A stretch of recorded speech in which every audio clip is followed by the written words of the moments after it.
Hey everybody, David Guerra here. Welcome back. It is Thursday, hashtag Training Thursday, and you know what that means. That's right, we're going to talk training, and today we're going to talk about business ethics. Now, you and I both know that business ethics cannot be taught in one or two or three 7 to 8 minute videos, and I'm not even going to try. Because business ethics is one of those topics that takes years to learn and a lifetime to master. However, we're going to give it a shot.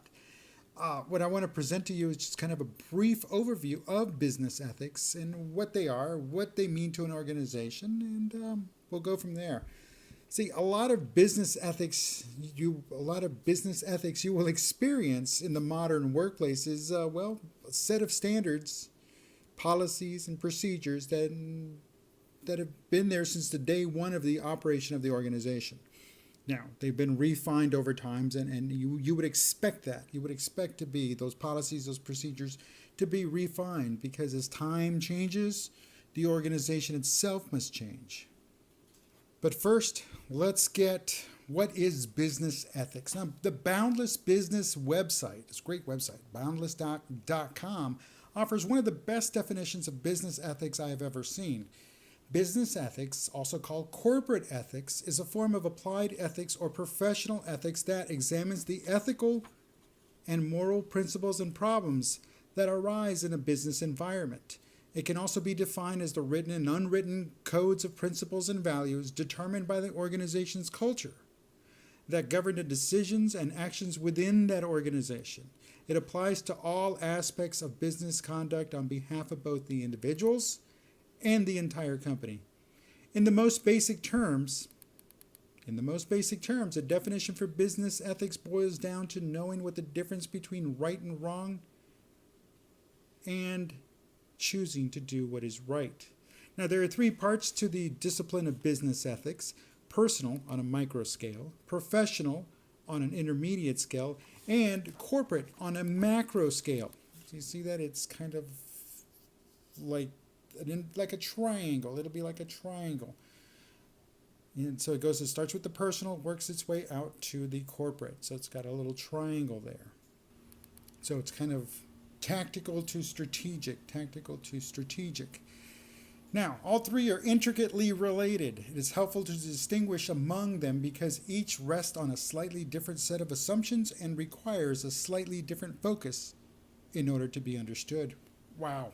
Now, let's take a look at that line in that definition. Business ethics boils down to knowing the difference between right and wrong and choosing to do what is right. You know what? Most all organizations will choose to behave in that manner. And it's because that's what's right. It's what people expect. It's what their customers expect. It's what their stakeholders expect. Now, they know that they can choose to behave, act, and perform their business duties and responsibilities, and they can go either way. It is those that know something has gone wrong and refuse to act on it, and that is when, problems will arise. However, when they get out ahead of that problem and act on it, and they work hard to correct that problem, that's when their comeback is all but ensured and welcomed. Let's take for example the recent Bluebell famine of 2015. Now, Bluebell, for those of you not in the area or don't know what Bluebell is an ice cream company. And it had a problem at one of its processing plants. They discovered listeria. People got sick. It was terrible. So the company shut down production immediately this ice cream was pulled off the shelves. It was crazy. And they shut down operations. They took care of the people. They got out ahead of the problem. Just when things were starting to look good, they discovered listeria again in the works. And basically what happened is that somebody forgot to wash their hands.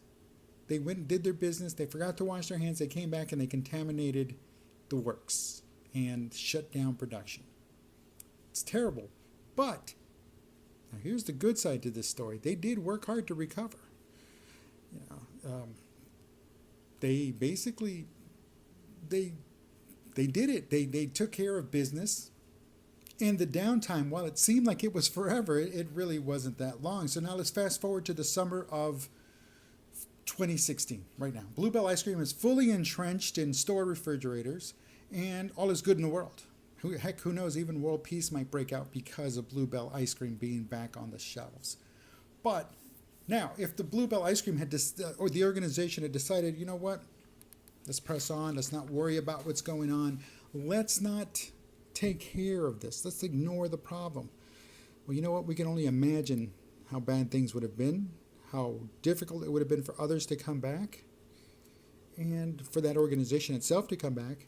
And we've seen that happen in the past. I mean, organizations like Enron and MCI, WorldCom, and those huge organizations that decided, you know what, they were smarter than everybody else and they weren't going to get caught. Well, where are they now?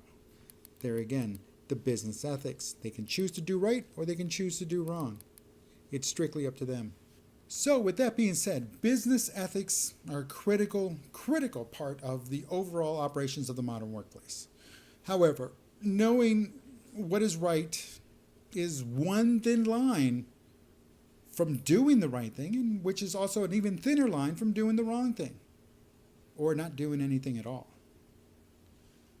So know this, and it's expected, and there's just way too much out there right now that even the littlest thing, it used to be people were worried about embezzlers, people were worried about corporate social responsibility when they were dumping toxic waste into the rivers. Those huge things. Now, somebody washing their hands or not washing their hands caused an entire organization to shut down. And it is that simple. They knew what they needed to do. They didn't do it. They forgot it. They were human. I understand. That happens.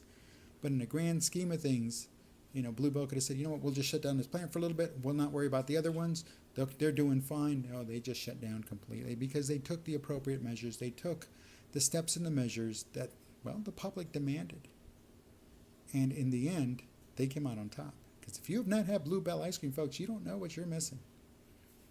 Listen, my name is David Guerra. This is #Training Thursday. Until tomorrow when we do, that's right, Full Press Friday on my Facebook page. So be sure you follow me there.